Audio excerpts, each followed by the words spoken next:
नमस्कार दोस्तों। Share boom channel में आपका एक बार फिर स्वागत है।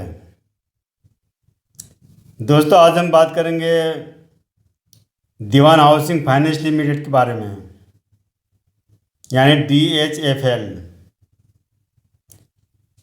इसके अंदर भी वही हुआ जो पहले भी होता आया है कि अच्छी खासी चलती कंपनी कर्जे में दब गई और फिर बिक गई, और बेचने वाले ने न आपको कुछ दिया, न खरीदने वाले ने, न उस संस्था ने आपको कुछ दिलाने की कोशिश की कि रिटेल इन्वेस्टरों को भी कुछ मिलना चाहिए। आपको पता होना चाहिए कि ये जो दीवान हाउसिंग फाइनेंस लिमिटेड है, करीब 83,000 करोड़ के कर्जे में दब गई थी, और दूसरे भी आरोप लगे। वो सारी चीज़ें पहले हो चुकी थी, अब उस बारे में मैं जिक्र नहीं करूँगा ज़्यादा। कोर्ट में गए, ले गए इसको दिवालिया उसमें बैंक वाले, और वहाँ पर ये 34,000 करोड़ में पीरामल समूह ने खरीद ली।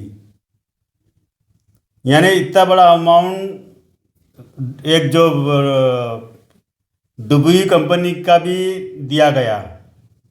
इसका मतलब है कि कंपनी में दम बहुत था या है। उसके बावजूद भी रिटेल इन्वेस्टरों को कुछ भी नहीं दिया गया, क्योंकि यहाँ पर शेयर की जो वैल्यू शून्य कर दी गई थी।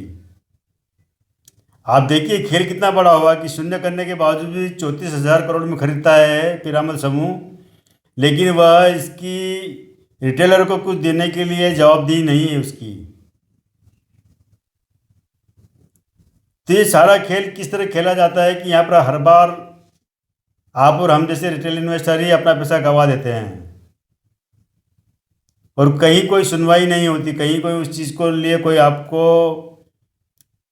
देने के लिए या दिलाने के लिए कोई व्यक्ति आगे आता ही नहीं है। न वो कोर्ट है, NCLT, जहाँ पर ये केस मामले ऐसे निपटाए जाते हैं, न ही देश के कानून की जहाँ पर कि आप जाके गुहार लगा सके। तो इसीलिए मैं आपको एक कहानी सुनाता हूँ, उससे आपको समझ में आ जाएगा। जो कि मेरा तरीका है, मैं बहुत अलग है, क्योंकि पूरी हिस्ट्री पर जाएंगे ना इसकी तो बहुत लंबा चौड़ा हो जाएगा, और उसमें जाने से अब मतलब भी नहीं बचा ना कुछ।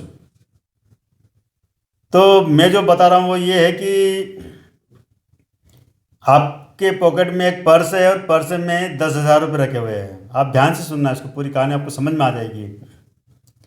10,000 रुपये रखे हैं पर्स में, और उस पर्स को एक पॉकेट मार निकाल लेता है। आप क्या करते हैं कि उस पॉकेट मार के पीछे दौड़ते हो, आगे आगे पॉकेट मार, पीछे पीछे आप दौड़ रहे हो उसके लिए। थोड़ा आगे जाके वो पॉकेट मार क्या करता है कि उस पर्स को किसी और के हाथ में थमा देता है, किसी और पॉकेट मार के हाथ में थमा देता है। तो आप क्या, जो पहले वाले जो पॉकेट मार जिसने आपका पर्स चुराया है, उसको छोड़कर आप दूसरे के पीछे भागते हो कि वहाँ से उससे कुछ मिल जाए। थोड़ी दूर जाके वो दूसरा वाला तीसरे के हाथ में पकड़ा देता है। आप दूसरे वाले को भी छोड़ देते हो, क्योंकि उसके पास नहीं, आपका पर्स तीसरे के पास है। आप इस उम्मीद में उसके पीछे दौड़ते हो कि ये मुझे दे देगा कुछ, या इससे मुझे वापस पर्स मिल जाएगा। तीसरा वाला चौथे के हाथ में पकड़ा देता है, चौथा वाला पांचवें के हाथ में, और आप हर बार एक को छोड़कर अगले के पीछे पीछे भागते चले जाते हो। अपना पर्स इस उम्मीद में भागते चले जाते हो कि मुझे इससे वापस पर्स मिल जाएगा। अंत में जाके जो पॉकेट मार जिसके हाथ में पर्स होता है, वो थाने में घुस जाता है। आप थाने में दौड़ते हो उम्मीद में कि यार थानेदार तो मुझे दिला देगा पर्स,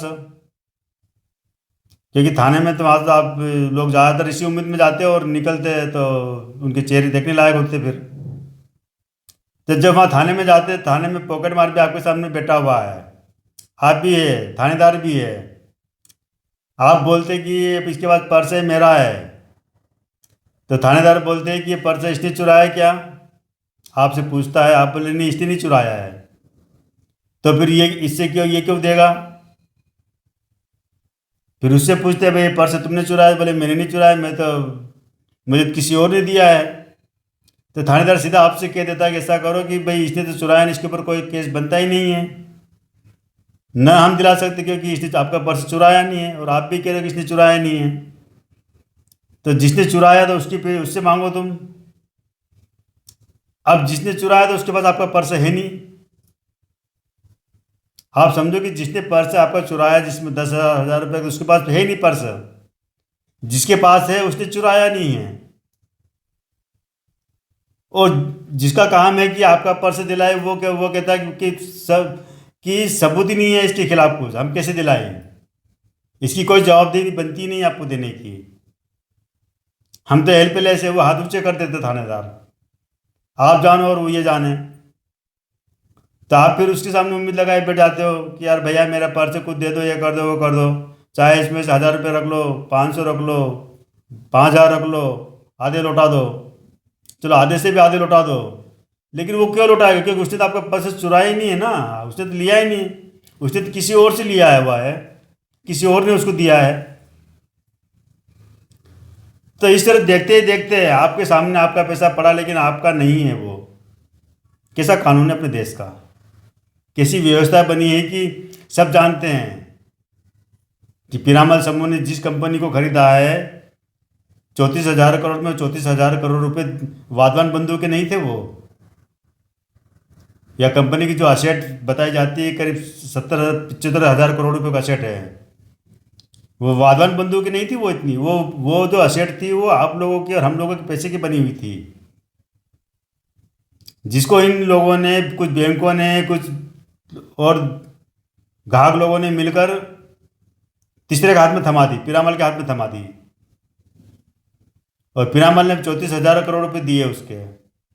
मतलब है आपका जो पैसा जो उसमें पड़ा हुआ है उसी को देकर तो दिया उसने। वरना अगर असेट ही नहीं होती, जिसको अगर जीरो, शेयर को अगर जीरो कर दिया गया तो कंपनी जीरो हो जाना थी। कंपनी जीरो नहीं हुई, कंपनी की वैल्यू 34,000 रुपये है, 34,000 करोड़ रुपये है। लेकिन आपके लिए देने के लिए 34 पैसे भी नहीं है। आप 34 पैसे के भी हकदार नहीं है इसके अंदर मांगने के लिए। तो इस तरह लुटते लुटते हैं, ये हमारी व्यवस्था ऐसी बनी हुई है। और शेयर मार्केट को कहते हैं जुआ है तो है, रिस्क है तो है, इसमें 100% रिस्क है इसके अंदर। पहले ही आपको बता दिया होता है, उसमें लिखा रहता ना, जब जब आप शेयर में इन्वेस्ट करते हैं, जब आप IPO में, उसमें साफ लिखा होता है कि भाई ये रिस्क है इसके अंदर। तो अब तो क्या कर सकते हैं, आप उससे उम्मीद लगाए बैठे हैं पीरामल समूह से। अब पीरामल समूह का धंधा भी यही है, हो सकता है वो आपको कुछ दे दे या न दे। अब ये उसकी अंतरात्मा के ऊपर है, उसकी अंतरात्मा आपको कुछ देने के लिए उसको तैयार करे। पहले तो अंतरात्मा होना जरूरी है। अगर अंतरात्मा ही नहीं हुई तो फिर क्या देगा वो? फिर कौन उसको कहेगा? कानून तो कहेगा नहीं अब उसको देने के लिए। कानून तो कोई मतलब बातें, अब अपनी जिम्मेदारी से अलग हट चुका हो तो कहेगा नहीं कि तुम दो इसको। और उसकी अंतरात्मा बोलेगी, उसकी अंतरात्मा कैसी है भी कि नहीं, वो भगवान जाने। तो आगे क्या होगा, क्या सिचुएशन बनती है, हो सकता कि आपको कुछ भविष्य में अपनी कंपनी के, जो इन्होंने नया नाम रखा हुआ है देवान हाउसिंग का, Piramal capital housing finance limited, ये नया नाम हो गया उसका, ये बता दूं मैं आपको। अब DHFL आपका बीते जमाने की बात हो गई, तब नया नाम हो गया। तो हो सकता है इस कंपनी के शेयर आपको दे दे, 100 के बदले 1 शेयर दे दे, या 50 के बदले 1 शेयर दे दे, या दे ही नहीं। सब अब उसके ऊपर डिपेंड है आपका। आपकी सुनवाई तो कहीं होने वाली है नहीं। आप किसी भी चल जाओ, कहीं देश में किसी भी कोर्ट में आप खड़े हो जाओ, आपकी सुनवाई कहीं होने ही नहीं है।